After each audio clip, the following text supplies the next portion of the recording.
Good evening and happy Black History Month, everybody. Evening.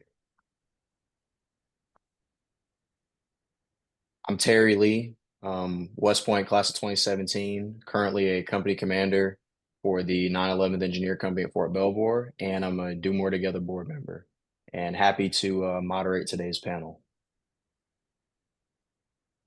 Hey Terry, Representing Do More Together, go ahead. Terry, Art Sobers, how you doing? How you doing, How's brother? it going, my Good. guy? All right, I'll go on mute. My daughter's German Shepherd is calling me. Okay, bye bye. All right, continuing on. For those that are a little less familiar with Do More Together, we are your Black alumni organization, and we are registered under the Association of Graduates. Our pillars are networking, recruiting, fundraising, and mentorship. And we've been in operation since about 2017. Strong presence at West Point, and at official events, unofficial events, and we do a lot to support both you all and cadets. Um, Please, as we continue this and as we move on throughout the year and throughout the following, days, like please consider donating and volunteering to support our efforts. We do a lot to support the community, and none of it is possible without the support of the community. So please consider. Um, Things that influence today's call. I mean, the elephant in the room is this is a divisive and critical time for our country, the Army, West Point, and Black West Point. And so today we put a panel of speakers together, General Ty Sedgley, Mr. Percy Squire, and Mr. Thomas Roberts, to talk about Black West Point then, now, and for the future. As we speak today, please send questions to the chat. Myself and Jennifer, our admin, will screen questions to be asked at the conclusion of the panel. We'll talk for about 30 minutes today, just so you have a timeline perspective. Introducing our speakers. So first we have Brigadier General retired Ty Sedgley, a former professor of history at West Point, who's currently serving as a visiting professor of history at Hamilton College. He's a prolific author, thought leader, and expert on Black West Point history.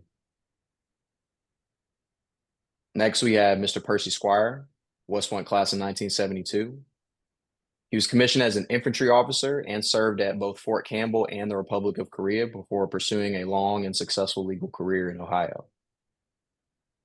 During his tenure at West Point, he was president of the Contemporary Affairs Seminar, and a lot of his initiatives during his time, made a strong headway to improve race relations at West Point.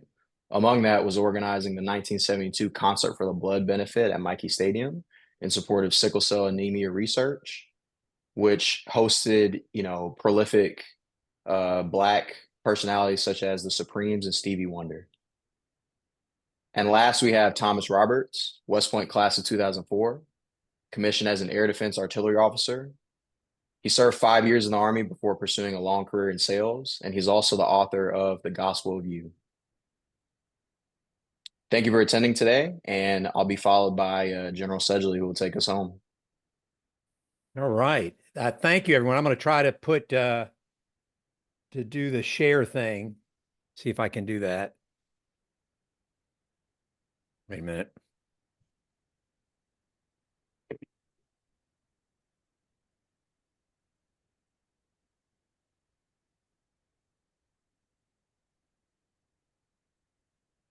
Hold on.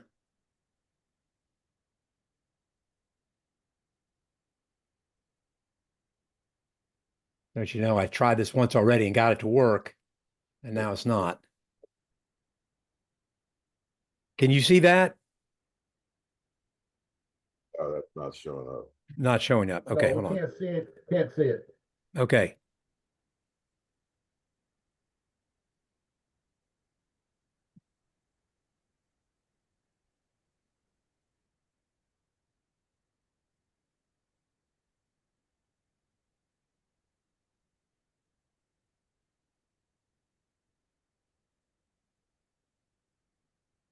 Here we go.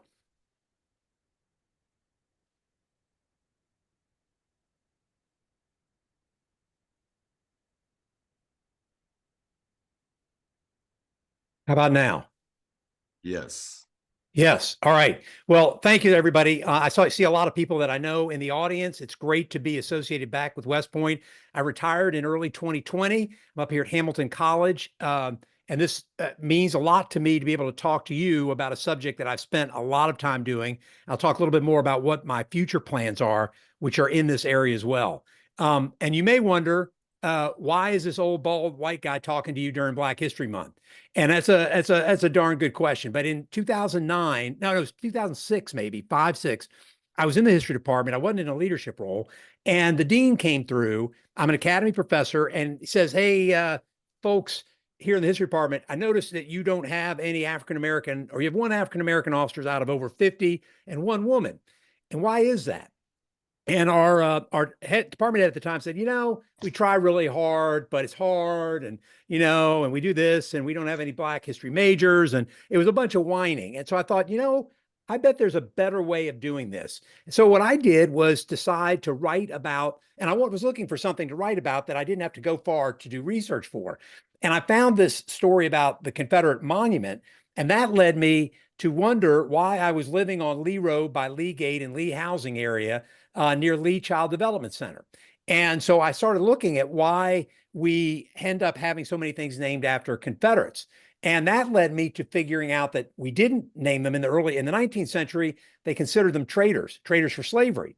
And in the 20th century, starting when Black cadets came back, when Benjamin O. Davis in the 1930s, when integration came in the 1950s, when the minority admission started in the 1970s, that's when we named things after Confederates. And that really ticked me off. So then I started delving more into Black history, started researching and be the first one to write about the history of enslaved people at West Point, the first part in the early part of the 20th century. And before I knew it, I was the expert on the Black experience, the history of the Black experience, not the Black experience. I don't mean to say that, the history of it at West Point. And what happened was, I don't think I changed anybody, but the process of doing it changed me. And so what does Black history mean for me is that it changed who I was. It changed my character. It changed my outlook on life. And so since then, I've been writing about either Confederate memory and why that's wrong, or the Black experience. And so I've got a book coming out in the fall on the new heroes that we named the bases after, like Arthur Gregg, and Cavazos and Charity Adams. And so I've got a book coming out there on that. But the one I'm writing about now is called Our Right to Serve.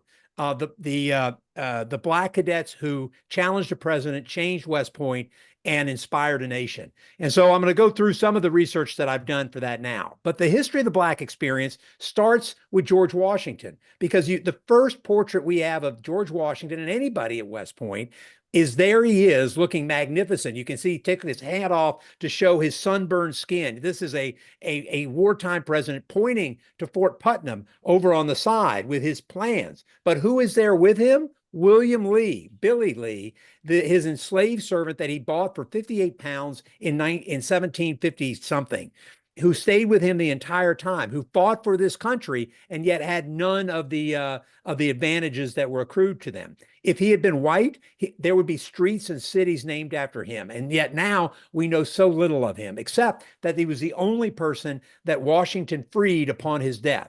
But the idea of enslaved people goes to the very beginning of West Point.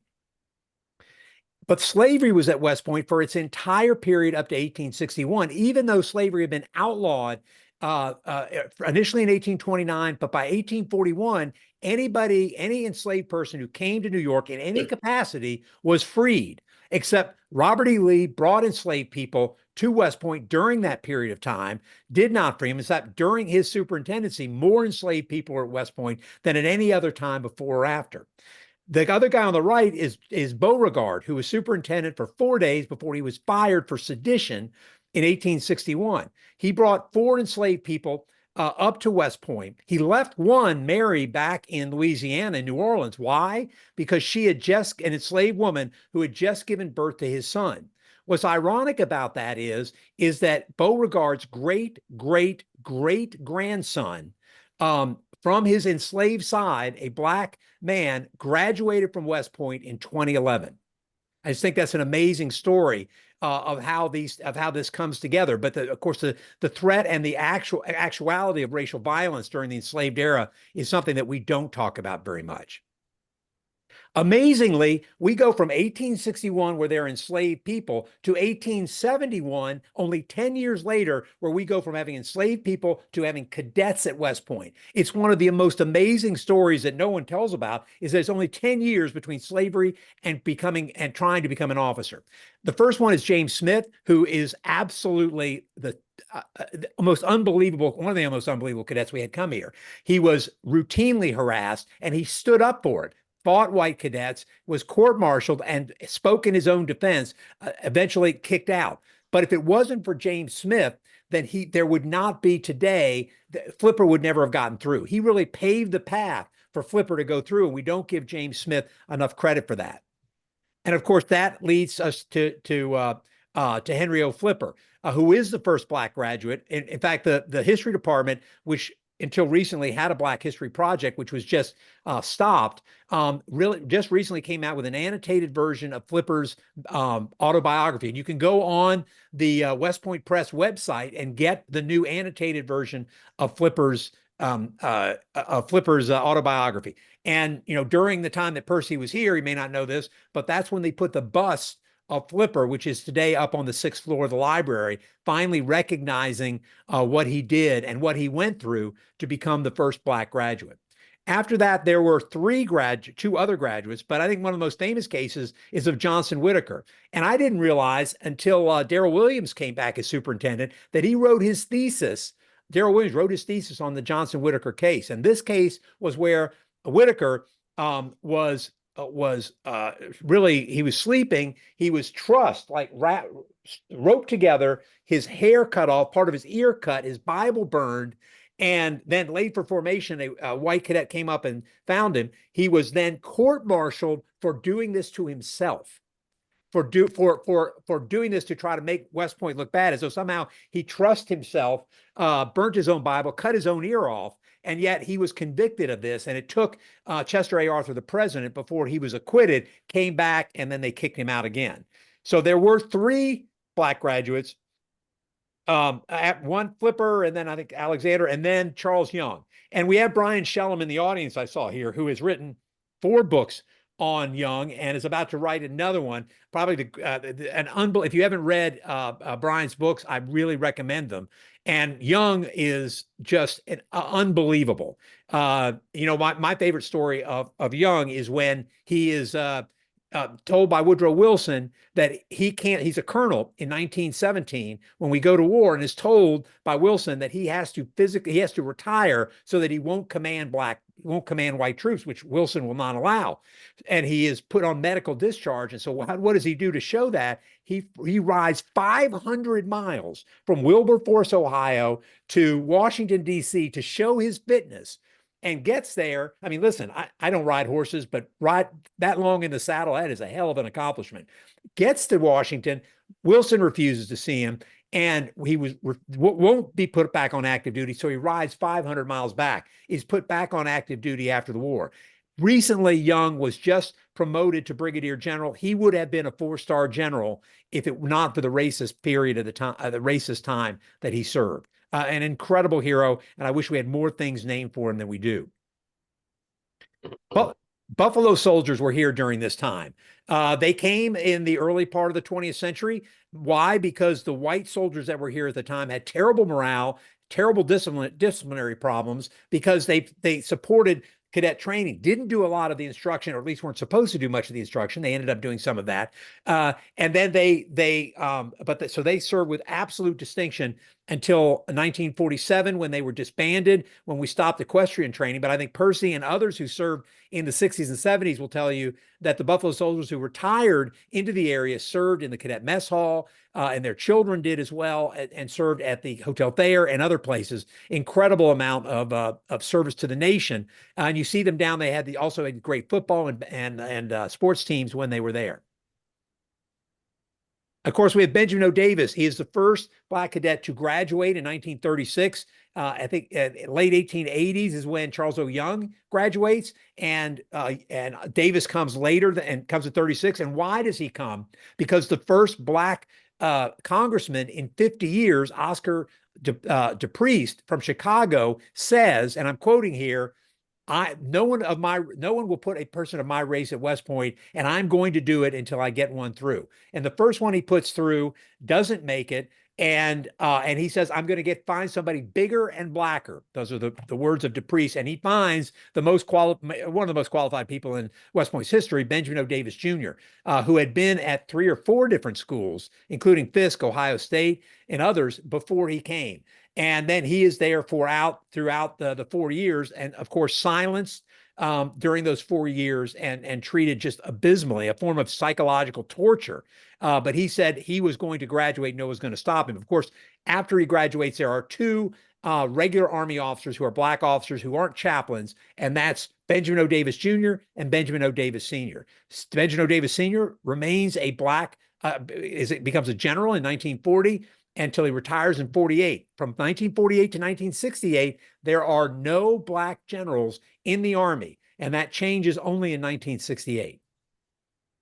I'm showing you this picture. This is the class of 1953. You'll notice 3 African-American cadets here. Cliff Worthy is the one in the back left. Cliff's still alive in his mid-90s now. And the reason they're all there is that we're segregated. So even though Truman orders the desegregation of the armed forces in 48, that doesn't happen until 54 is the last units are desegregated. And even then, we really only have tokenism up until the early 1970s. The other reason I'm showing this is the guy on the far right second row is my father-in-law.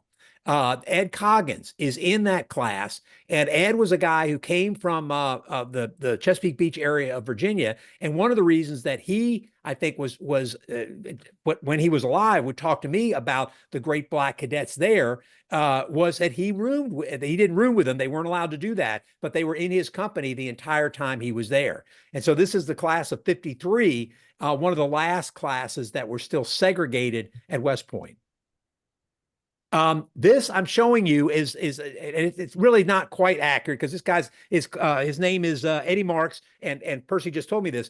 But up until 1973, it was tokenism really 1969, it was tokenism at West Point. There was a couple of black members in each class, but it was only tokenism. And then after King's assassination, the Army is told, hey, get with the program, start minority admissions. So Percy is one of 8 people, I think, in the class of 73. The class of 71 or 72 has only 2 African-American cadets. The class of 73 has dozens, over 45. But that's the same year that Yale finally it does minority admissions and has more than tokenism. So now that we're now having, by the time of 1971, 72, the time of Percy's there, we now have 122 black cadets. And as the superintendent, General Knowlton, says, the effect is like nuclear fission of having that many black cadets there. And this is Nixon visiting West Point in 1971, first time a president had come in over 10 years, and Nixon's only visit to West Point. And here he is getting ready to go after the parade to go to quarters 100 to meet people. But before that, they were getting everybody situated over at quarters 100. Before they did that, now that's a ride. Let me tell you that. Look at that, 1967 Lincoln Continental, suicide doors, white walls. That's a car right there. Though they go to Trophy Point. And they go to Trophy Point, see Battle Monument, and the soup explains this is to those who fought for the United States, the Union, during the Civil War. And Nixon says, where are those who fought for the Confederates? And the superintendent says, hey, we only have the Union here because they are the ones who fought in blue. The other guys were the enemy. And he says, Nixon says, no, you must put the Confederates, thinking about the Republican Party for the 72 election, doing well in the South, the Southern strategy. And that was when Knowlton, one of the best superintendents we had, the guy spoke 8 languages. And I will also say that his son-in-law is Dave Petraeus. You may have heard of General Petraeus. That's his son-in-law. So Knowlton, during this period then, figures, oh my gosh, he goes to the AOG to raise money. Captain Art Hester is on the board and says, no, you can't do this. The board passes by 18-17 to, yes, we'll support you, Soup, to raise money for a Confederate monument. Then Knowlton starts a committee led by the dean to start figuring out how we're going to create this. And he talks to the senior black cadet there by the name of Percy Squire. The superintendent later wrote that Percy had leadership oozing from his fingernails, from his fingertips, oozing from his fingertips. So there's Percy from Youngstown, Ohio, from a multi-ethnic community there. Who, he's a valedictorian of his class. I think I've got that right. 3-sport star, and his one of his good friends, also in First Reg, is David Bryce, who came from rural South Carolina. When David Bryce found out he was coming to West Point, got a nomination, the Klan burned a cross on his front yard, to which his father took the shotgun to the store where the Klan hung out and said, if you do that again, I'm going to shoot you. But they both come as part of the class of 72, one of the last year where there's tokenism at West Point. And there's already a contemporary affairs club, but now with these massive numbers of Black cadets, they now use this as well as the behavioral sciences club as a forum for contemporary issues, particularly those on race. But you'll notice that there are white members of this as well. It wasn't just Black members. But this is the cast that becomes cultural affairs seminar. I'm not sure when that happens. Started out as a contemporary affairs seminar. And I think the problems of Black America are illuminated and discussed within the realm of, I can't see what the realm of free exchange. I think that really captures it. And here's the Behavioral Sciences Club. And there's Percy over there on the left. And look at the afros, man, I tell you. And we'll talk about why those afros get so big in just a second. And so when they find out about this, they have a meeting at the Contemporary Affairs, or maybe it was the Behavioral Sciences Club. Percy can tell us about that. And they write a manifesto based equally on the Declaration of Independence and the Attica Uprising. And they put this manifesto, all the things they want. Every Black cadet signs it. And then, amazingly, every Black officer on post, except one, signs it as well. And then Percy delivers it to the superintendent. And what do they want?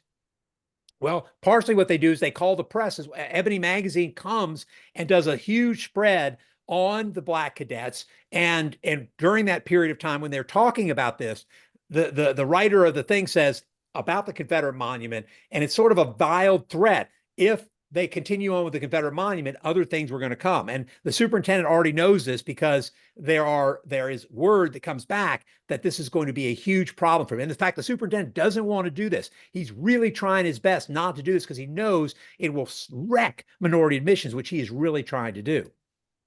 And so what comes out of this? Immediately there's hired a African-American cadet hostess. Remember, all male at this time, and one of the big things that cadets want, two things: longer hair and bring women to West Point. Because at this time, white women would come, and there was this clash when Black cadets would go to these functions, these hops, and dance with white girls. That was a sense of clash. And so that was part of the problem that they had. So how can we fix that problem? Well, there are now busloads of Black women from Bloomfield State, HBCUs, from the Bronx that come up, and Black cadets have their own dances, their own social events. This one's at Cullum, but they also have the Soup's boat as well. Here's another picture. These are all from the Howitzer of events that the African-American cadets put on that shows that have the ability to be Black in gray, and not just that what the white community is saying, everybody is gray or everybody is green. The superintendent had to tell old alumni, no, it's okay to be Polish American. It's okay to be African American. It's okay to be Italian American. This doesn't make us serve any less. And here's another example of that. You used to have homecoming queens through the 1970s, even when women came first. Here is an African-American, I love this, the kind of short white cadet, and this woman with the Angela Davis afro as the homecoming queen. Immediately, nothing had been named after a Black soldier. This is why we have Buffalo Soldier Field, is because of the demands of Percy and the other Black cadets during the manifesto. And here they are dedicating that.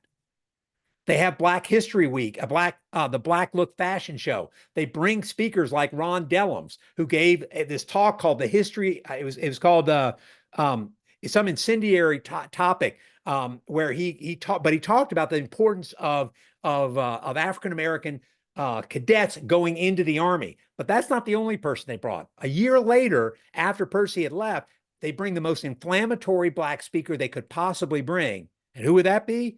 Louis Farrakhan. Louis Farrakhan comes to West Point and says, says, whatever you do, don't trust Whitey.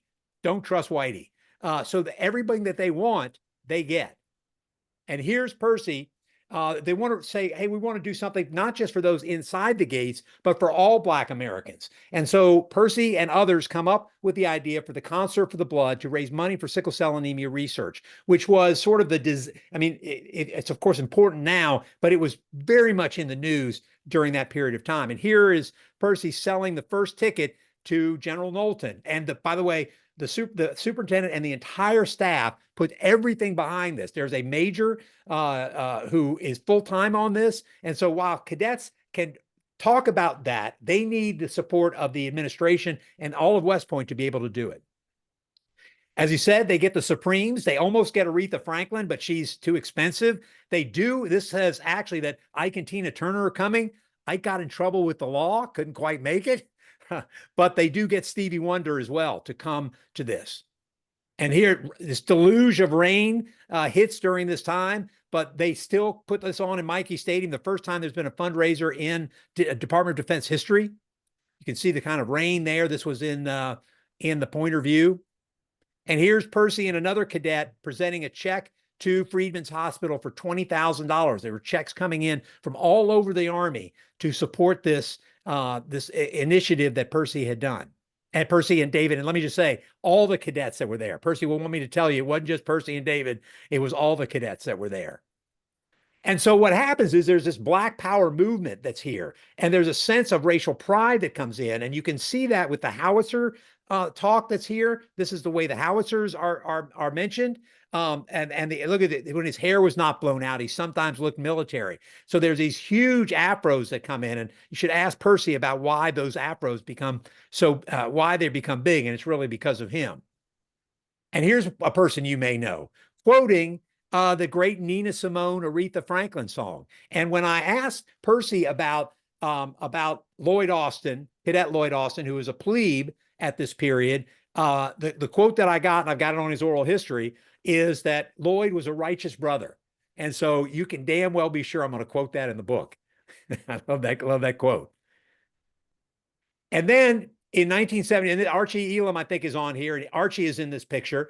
And the Black Power movement sort of peaks in 1976 with a 2-page spread in the howitzer on this is a full-throated Black Power anthem. Black is big, black is small. Let me inform you that black is all. And this was one page that the cadets paid for. And then here is the other one. And I love the bottom line here, and that's the one I'm using for the title of the book, is once I was held in servitude, but now it is my right to serve. So I just think it's incredibly important about what that did. Now, guess what? In 1976, height of the Black Power movement and the idea of racial identification. But guess what comes in the fall of 1976? Women come for the first time.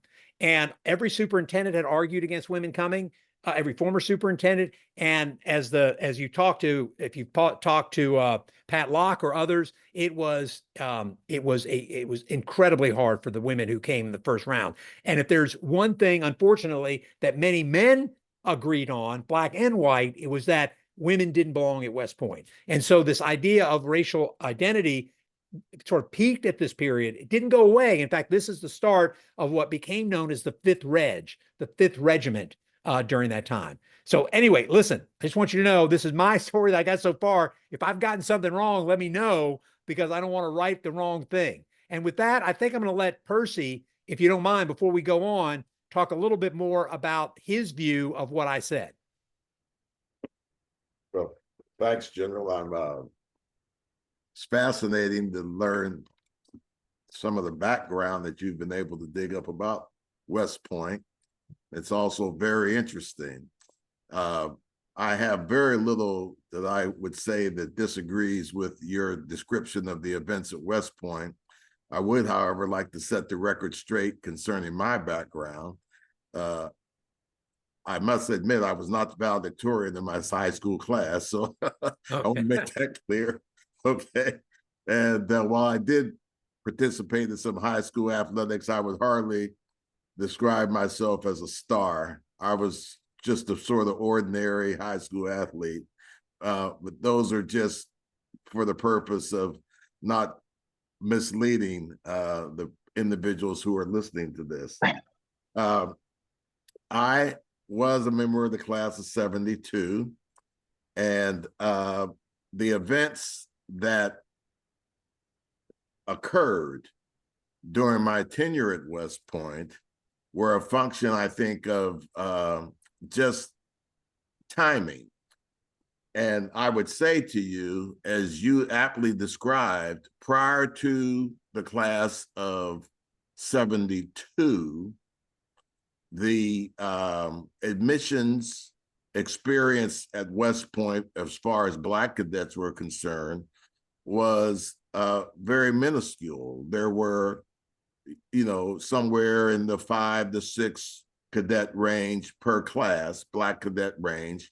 And I am quick to point out to anyone that's interested that those Black cadets that were there in the class of 71 and 70 and 69 were very well known throughout the Corps. There were people like the Steele brothers, Rod Morgan, there was a fellow named Bob Mason, Bruce Robinson, Bob Cowser, there was a track star, Sheridan Groves. And while they didn't have the luxury of numbers and had to strive individually, by and large, they were all very supportive of those of us who came after them. And what I mean by that is people like Rod Morgan. He was president of the rugby club. Everyone called him Romo. He was very popular among his classmates. He was in Company A1, but he reached out to me very early in my cadet career, made it known that I could escape to his room and listen to music and that type of thing if I wanted to get away from being harassed, over in my regular lettered company.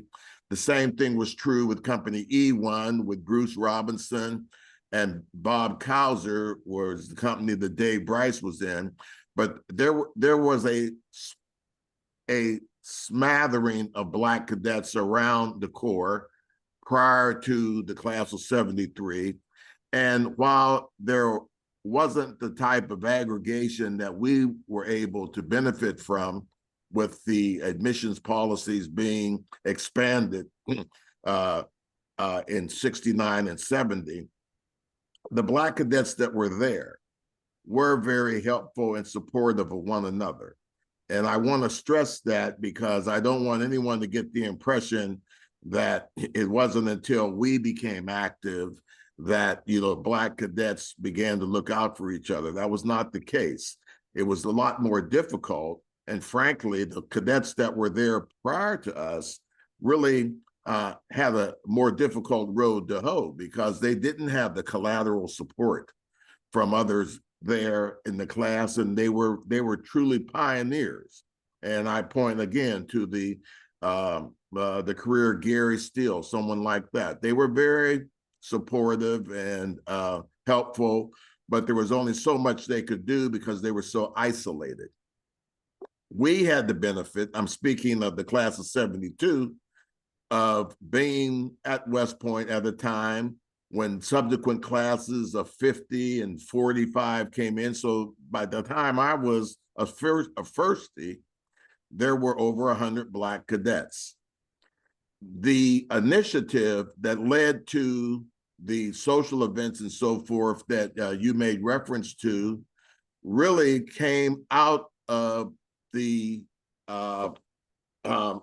directives of the administration. And that's to say, the administration focused on the Contemporary Affairs Seminar, which was a club already in existence that was one of the subordinate elements of the Behavioral Science Club. The Behavioral Science Club was sort of an umbrella organization that was sponsored by what was then called the Department of Military Psychology and Leadership. And there was the there was the Contemporary Affairs Seminar that was subordinate to the Behavioral Science Club, but there were other seminars.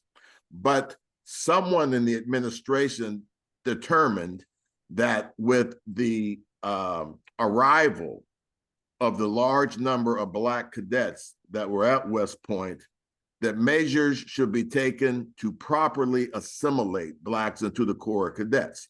The proper assimilation of Blacks into the Corps of Cadets was the mandate of the Contemporary Affairs Seminar. And so it didn't begin with the focus that we later imposed on Contemporary Affairs by virtue of necessity. And I often make reference to the example of the fact when we were cadets, I think it was on Thursdays at noon, was the haircut inspection. And the standard for your hair was officially a white wall haircut. Well, that was laughable to Black cadets. You know, this predated, you know, natural hairdos and the afro, but there was no way a Black cadet was going to be able to comply with that requirement. You could shave around our ears, but we were not going to have white walls. And that's what the white wall name came from. It was a requirement to have your hair in such a manner that when the barber shaved around your ears, for a white cadet, there would be a strip of white showing. And so it was referred to as a white wall haircut. Well, that was the standard for the haircut inspection. That was just an example of the type of sort of built-in biases that existed, and there were others. So the original mandate of the Contemporary Affairs Seminar was to try to identify those aspects of officialdom at West Point that were inherently discriminatory. And so the other initiatives that came from the club arose because that was the purpose of the Contemporary Affairs Seminar. And General Sedgley mentioned the experience that some of the younger Black cadets had when they went to the hops. And that is, they were bringing females for mixers from Mount Holyoke and a lot of the schools around the Hudson Valley, but very few of them had any Black women who participated. And, you know, the drill at that point was, you know, people would stand up in the foyer of Cullom Hall, these buses would unload, and the ladies would come in and guys would link up with them. And there was very little opportunity for Black cadets to link up with Black ladies. And to the extent they would link up with white ladies in the regular leather companies, some of the younger fellows at that time were receiving, you know, flack from upperclassmen. So the whole concept of Contemporary Affairs Seminar beginning to sponsor its own social events and other things of that nature weren't really driven by the desire to separate from what was going on in the mainstream at West Point. It was to provide some options to Black cadets to at least create an opportunity to participate fully with all the resources and so forth available to other cadets at the academy. You mentioned, for instance, the superintendent's yacht. So when Mrs. McAfee became a cadet hostess, we would ask Mrs. McAfee to send buses to a certain location. Contemporary Affairs had a right to use the resources such as the superintendent's yacht and so forth. But instead of going to some of these very modestly integrated colleges for women, they began to go to places like Bloomfield State, Vassar, places like that, and they would bring young ladies down, and then they were able to interact with the Black cadets, and we began to have, you know, some very nice social events, you know, out on the Hudson River and so forth. So that was one of the main reasons for contemporary affairs engaging in the type of activity that we did. And there were other more modest kinds of initiatives that were just directed at creating a level playing field for Black cadets to participate fully in the Corps, because the purpose was, again, the proper assimilation of Blacks into the Corps of Cadets. It was because of what President Nixon wanted to do with his Southern strategy when he came up with the idea of building this Confederate monument that General Knowlton basically asked for our view on whether or not that should be done.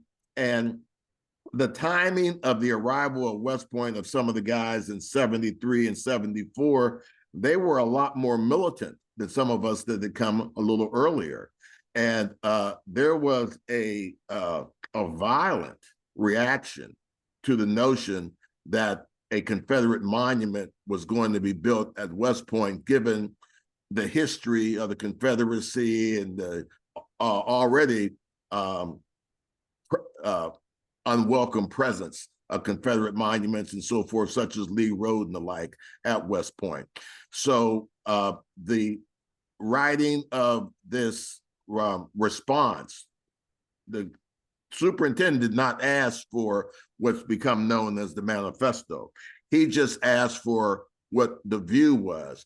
But we determined that the best way to let him know what we felt about it was to create some comprehensive document that not only addressed how disappointed we were that the president would even consider something like a Confederate monument, but we went through all the other grievances that we had about the academy at that time, the lack of any significant presence of Black officers in the academic departments, the way Black soldiers were lampooned during skits and so forth by white cadets out at Camp Buckner when the skits and things went on. And we went through a whole list, and they're there in the manifesto. I can't tell you what they all were from the top of my head, and I don't recall. But they were legitimate grievances, and they were things, again, that in large measure were a product of the fact that nobody had ever really given any thought to it. You know, the fact that West Point had not had the experience of having a significant number of Blacks there, and the Blacks that were there had basically struggled through it, people like B.O. Davis and some of the other people that I mentioned to you. No one just ever gave any consideration to these concerns. So the Vietnam War, during that period, sickle cell anemia was a major issue in the country, and the Army was concerned about it because, if my recollection serves me right, there were problems with soldiers riding in helicopters who had the sickle cell trait because there was some sort of my recollection is there was like an oxygen deficiency associated with having the sickle cell trait. So soldiers were affected by it, and it was affecting combat readiness in the Army. So we thought that doing something to address sickle cell anemia would be an appropriate initiative for us because of the fact there was a military connection. And this, again, was not my singular idea. There were a lot, it was a comprehensive idea that came from the entire group of Black cadets. The name For the Blood was thought up by Butch Ferguson, who was on the football team. Mercer Ferguson, he lives in Jackson, Tennessee now, but he was the one that came up with the name For the Blood. Our habit was to go to the Contemporary Affairs seminar and basically brainstorm what we thought we should do. We would basically achieve a consensus about anything that we decided to undertake. And the only reason that I ended up being the one that was out front was because we basically relied on the chain of command, and I happened at that time to be a battalion commander. So I was thrust into that role by my contemporaries. And while I take General Knowlton's comments, I'm flattered by that. It had more to do with the fact that the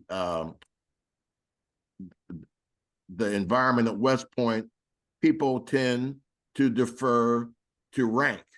And I was the senior Black cadet, and therefore I was given the responsibility frequently to carry the message. But the message was coming from the entire group. It wasn't just coming from me.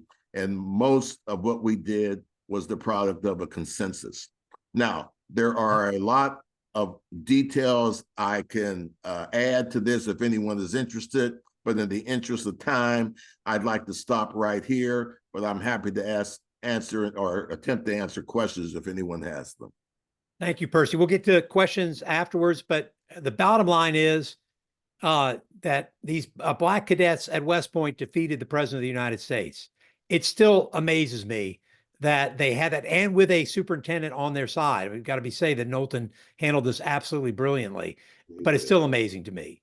And now with that done, we have the 5th Regiment, but my knowledge of this period isn't as great after 76 as it is other places. So what I'd like to do now is to ask Thomas Roberts to talk about his experience as CAS president. Good evening, everyone. I am Thomas Roberts, class of 04. I did play football at the academy. I was a defensive back for a few years. CAS president 04, gospel choir vice president along with Bridget Bell.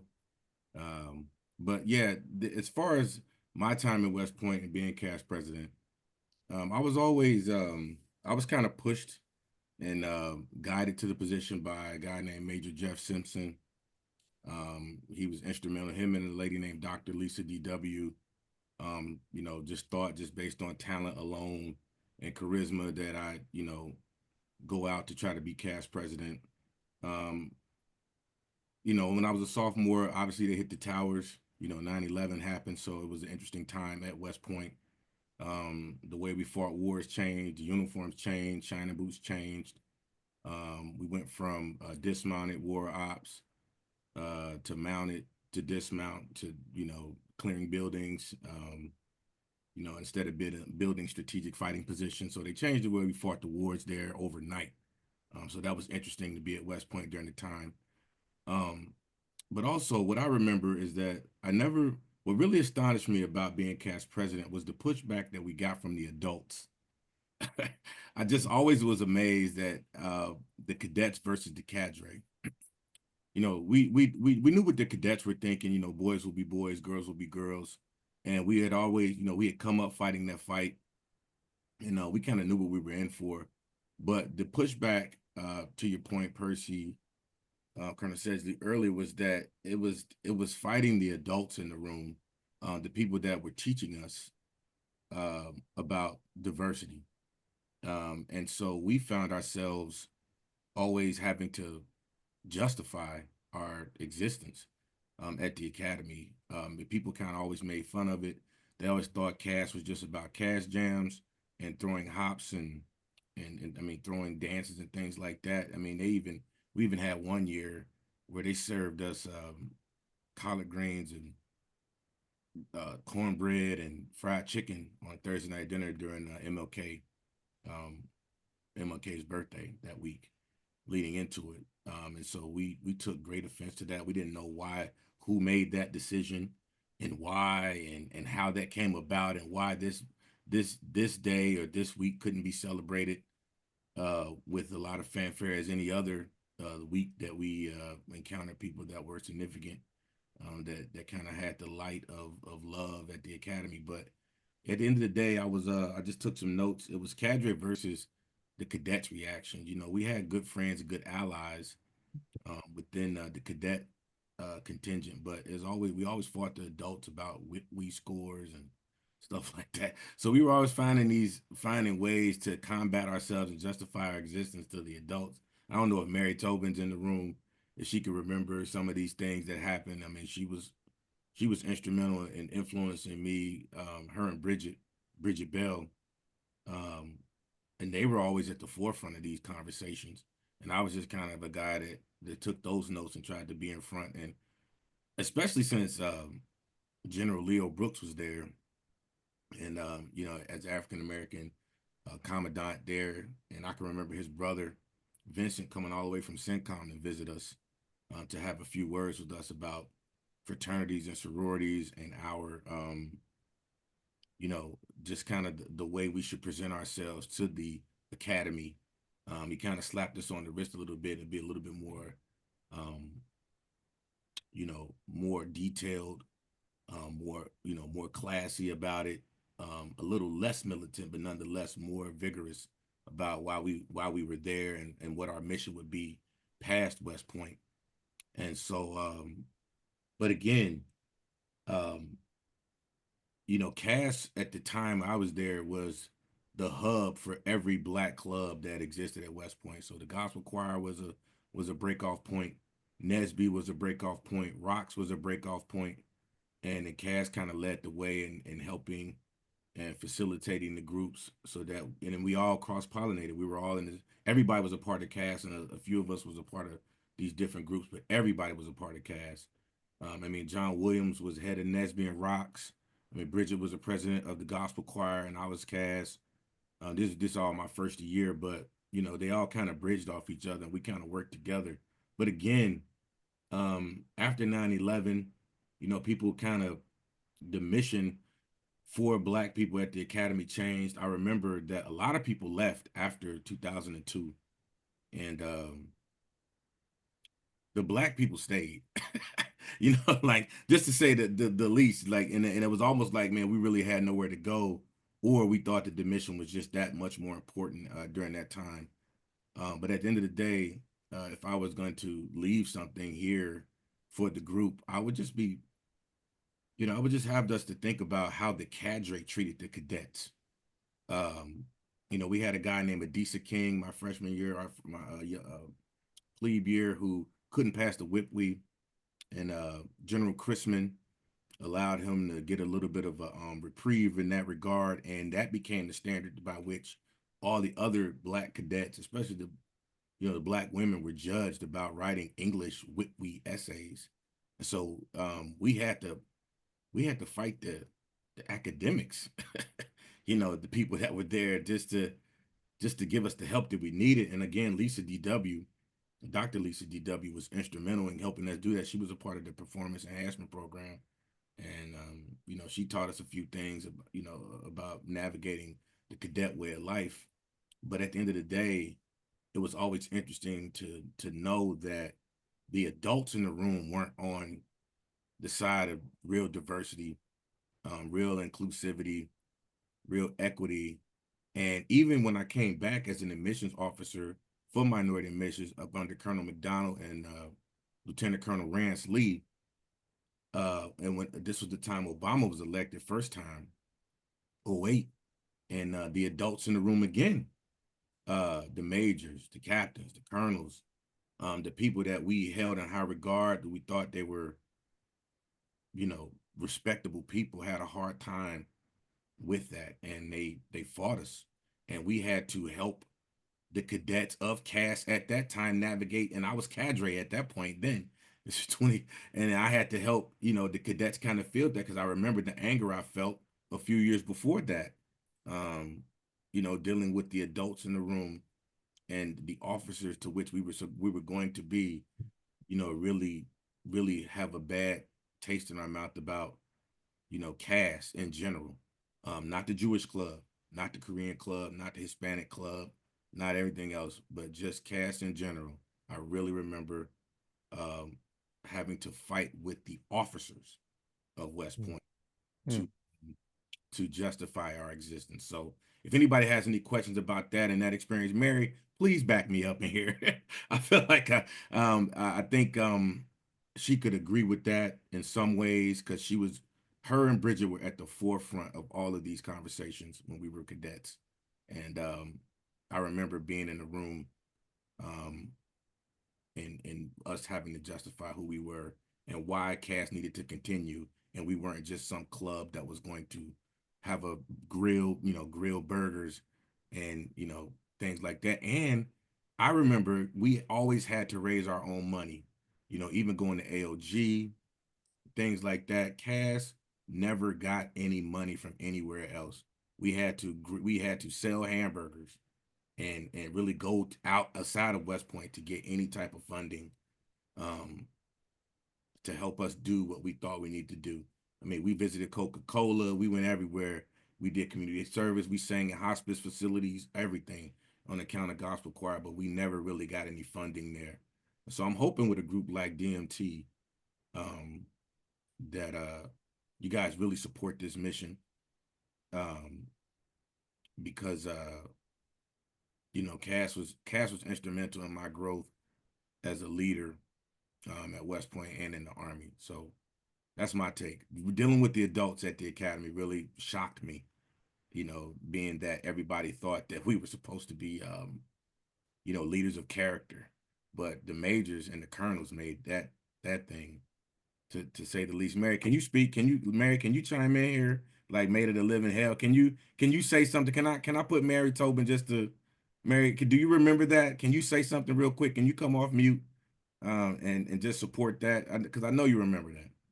You're '03, so go for it.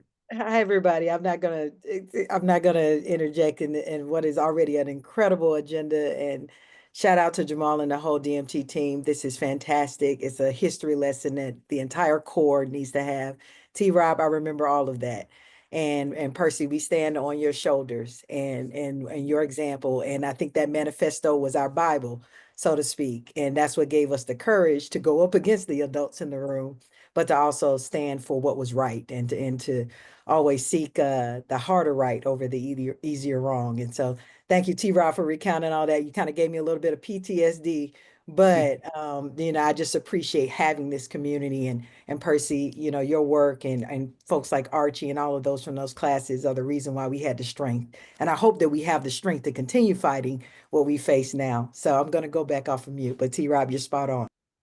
Thank Yeah. you. Thank you all. So Terry, it's about time, 7:57. I'm gonna turn it back over to you. All right, y'all. Thank you for today's dialogue. To begin to close this out, been collecting the questions from the chat, and I'm going to ask a few of them to the panelists. So first is, where can we locate a copy of Percy's original manifesto? Is there a comprehensive list of all the demands that exist for public access? Percy, do you still have access to any of this, or General Sedgley, do you have a copy of this anywhere? A copy, yes. And Okay. I'd be happy to make copies and share them for anyone who's interested. But I have a copy of it. Yes. Can you hear me? Yeah. No, Okay. thank you. And I'll connect with you after this so we can figure Yeah, out, that'd how be to collect awesome. that and release it. Sure. Next, and I think this one is for General Sedgley, sir. You mentioned tokenism several times. How do you define that term? Yeah, I think so. After when integration finally occurred, it starts in 48 with EO 9981, but it's not implemented until 1954. It is a little bit in Korea, but it really isn't until 1954. When the last integrated unit happens, the number of Black officers remains unbelievably low. Through the 1960s, the number of Black officers in the Marine Corps is 0.2%. In the Navy, it's 0.2%. In the Army, it's 3%. And what the Army has to do and what the military has to do when it goes to the all volunteer force, and the racial violence and really the African American soldiers, sailors, airmen, and Marine who are not taking this racism anymore, that the Army and the military in general, including at West Point, ends up recognizes that there's a problem with systemic racism and institute systemic solutions to that. And that really starts with minority admissions, but it goes toward mandatory race relations training, equal opportunity, and the creation of the Defense Race Relations Institute. All of those things are to create something where the military realizes that in an all volunteer force, you can't have 0.2% officers and what will become by 1980s 33% black soldiers. So there's this understanding that disconnect, which led to some of the problems of the racism, which led to racial violence. Realize that that can't do so, and that's one of the other things that I'm writing about now. Is this understanding of systemic racism is recognized by senior leaders in all the military, civilian and uniformed, and then putting in systemic solutions to that. And what part of that is to make sure that is not 0.2% black officers in some of these, like Marine Corps and the Navy, and instead they are more representative of the nation as a whole.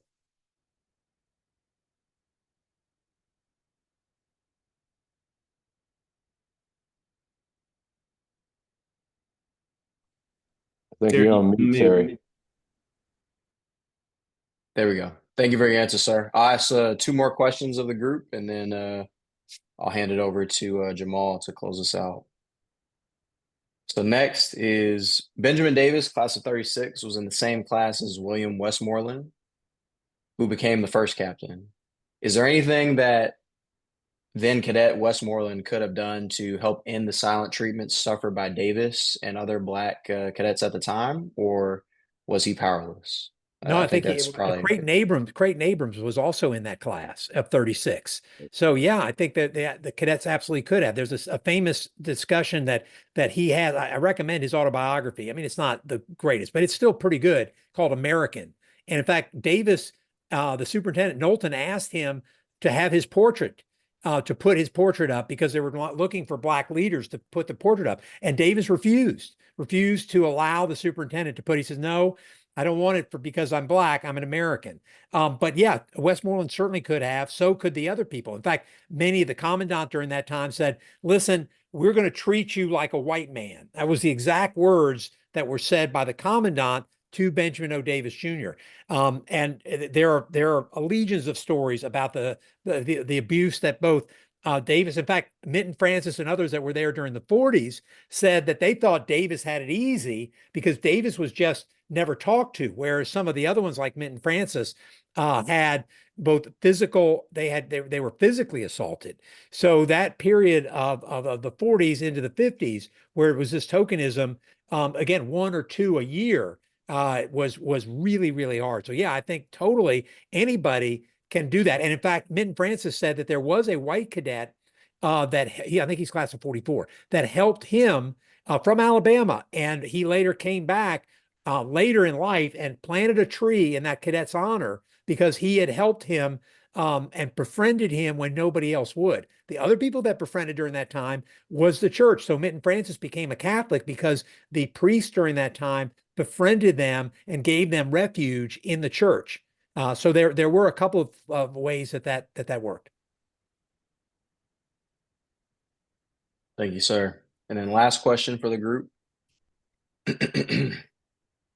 Interested in General Sedgley, Percy, and Thomas' suggestions on how West Point grads can help push West Point to reinstate clubs or find ways for Black cadets and other minorities to stay connected. I think the theme here with this question is, we can get a lot of inspiration from the past and past efforts. So is there anything that you could pull from your experience to kind of help inspire how we respond to, today's pressing issues? Yeah, I'll answer first, Yeah. just real quick. If everybody can hear me, I'll answer real quick. So at the end of the day, the young men and women there are extremely talented.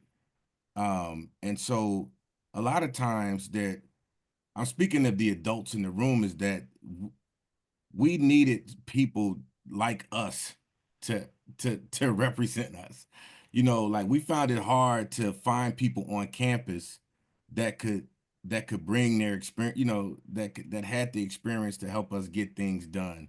And as far as reinstating goes, like those are policies that, may or may not be, reinstated, whatever. But at the end of the day, a group like Do More Together, right? Like has to get on campus and help the young men and women out. There is no other way around it. There has to be adults in the room. Because sometimes I know as a cast president, I felt intimidated a little bit about, even though I was as bold as anybody, I felt a little bit intimidated when trying to talk to a major, lieutenant colonel, or colonel about the plight of, African Americans, men and women at the academy. Um, and so we got to get back on campus can help these young men and women out. There's no other way. We have people that are influencers there. We know the people. We've served with the men and women that are teaching these young men and women. We've served with them. So now we have to go back and really hold the hands of these young men and women and help them represent themselves.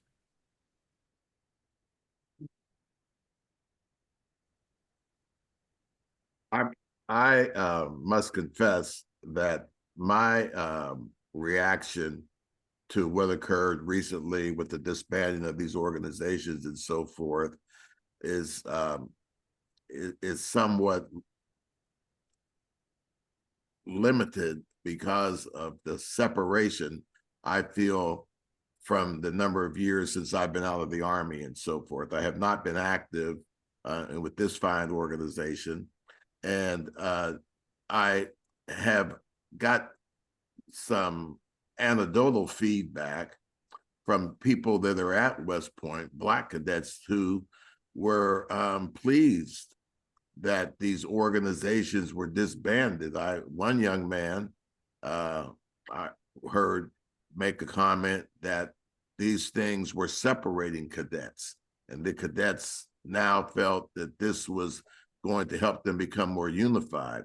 My reaction to that was he feels that way because he doesn't know the history. I'm not being critical of him, but he doesn't know the history. And I recognize that a lot of these younger people are ambitious and they want to be Lloyd Austin and they want to be MacArthur and they want to be four-star generals. So they don't want to do anything that ruffles anyone's feathers. But I think, this current climate that we're in politically is going to pass. And I think, maintaining this organization and keeping current on what's going on, they'll at some point there'll be a different commander in chief and a different superintendent, and God forbid there be a war, because if that happens, everyone will be doing everything in their power to ingratiate themselves to Black soldiers. So I just feel like right now it's important to sort of weather the storm and maintain your organization and realize that at some point, these things come and go. And that what they're doing right now, I don't think is going to survive in the long term. And there'll be other opportunities to, like I said, I think what happened to us, I'm speaking of my contemporaries at West Point, it was a function of timing. We happened to be at West Point at a time when certain events occurred, and we reacted to those. And I think there are going to be events that occur in the future. And this thing that they're trying to push through now, I don't think it's going to survive in the long haul. So those are my 2 cents. So. Thank you, sir. General Sudgley, you Yeah, have I would say anything? that the same thing that if you look at the long scope of history, a crisis will come. A crisis will come in racial relations. That always does. We're Americans. The racial politics never goes away in this country, and it will come back, and there will be something that there. So be ready when something comes. And there is, the physics thing about for every reaction, there is an equal and opposite reaction. There's going to come an equal and opposite reaction to what's happening. And I would say, not knowing anything else, be ready when that thing comes. Be ready of what you want so that when something occurs again, when whatever it is, that do more together, that the Black alumni and those who are your allies are ready to act. And I would say that with the same with Percy. First of all, I just want to say I'm horrified by it. I'm horrified by it. And I can say it now. I'm a civilian. I'm a happy civilian. I don't have to worry about it. Remember, they can't. And I had to retire to be able to say what I say. But right now, it horrifies me to see what has happened with that of scrubbing syllabi, of canceling classes. That it hurts my heart to see that. I do believe that other things, that something else will happen soon. In the meantime, my heart goes out to everybody at West Point and to you as well, who have been hurt by what's happening. Thank you, sir. And Archie, I saw your hand raised. Did you have something to add on to that point before we close the question? Yeah, and I'll be quick. I know folks have been hanging long. My name's Archie Elam. I live about 10 miles from West Point at Cornwall and Hudson, and have been very involved with diversity things there since the late 70s. I've heard a lot in the chat, and I've had my phone blow up more than a few weeks in reaction to all of this. And I thought it important before we go to answer these comments and questions that I see here and in other places around, well, what can we do, right? First, I'm going to take General Schedule's word ready. What does ready mean? First, we all need to be students of, lifelong students of, and teachers of our history. We need to go find out who Minton Francis is. I know him personally before he died, and others, so that we can help our young folk put what's happening in perspective. And we got to be lifelong students of that and persistent students of that. Second, it's been mentioned, but I don't think it got underlined clearly enough. I thought Thomas Roberts said it well. Those kids and that staff and faculty at West Point need to see your faces and hear your voices. And it must be done quickly. The academic year ends in May. I have been on the phone, in emails, and other places with parents who are literally ready to get in their cars and pull their kids out of there. With parents who are, and I had to talk them down out of trees, wanting to pull their kids out of the admissions process to West Point. That's the wrong answer. That means there's a Black lieutenant that won't stand in front of a formation full of Black troops if we let that go. So we have to look to our left and right and in our neighborhoods and places of work for people who are struggling. I meant to say this at the top, but I'll say it now. I get it that we're all angry. We're all frustrated. We're all hurt. We ain't got no time for that. West Point didn't train us to whine, take a punch and roll over. Get up, be leaders, pull people along, pick them up. There are a lot of hurt folks out there. Pick them up, help them, inform them, hug them, bring them with you. And lastly, get involved in this democracy. A lot of what we got is because a lot of folks didn't vote. Go look at the numbers. Right. That's right. Okay? And we let that happen. Get folks involved in this democracy at every level. State legislators shape what the congressional districts look like. That shapes what Congress looks like. And Congress is where we got to push.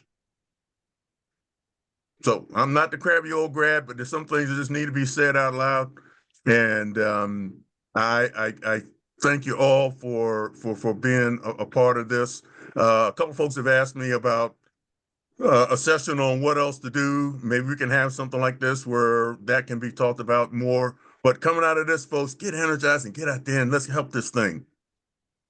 Time for whining's done. All right. Thank you, sir. Amen. Thank you all. And great dialogue here, both in the history session and on the Q&A. I want to hand it to Jamal to close the official portion of this call.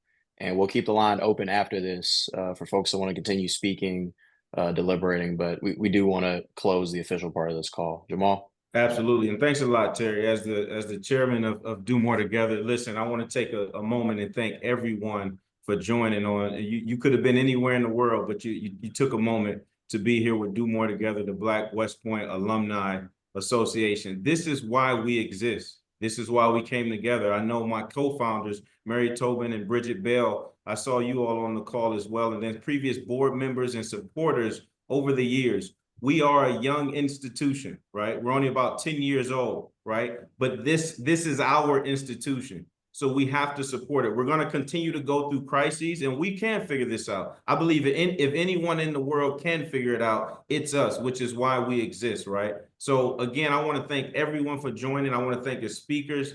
General Sedgley, I want to thank you for, even when I was at West Point as the HAC commander under Lieutenant General Caslin, when he supported us in this, creating this idea of Do More Together in the Black West Point Alumni Association, which we should have.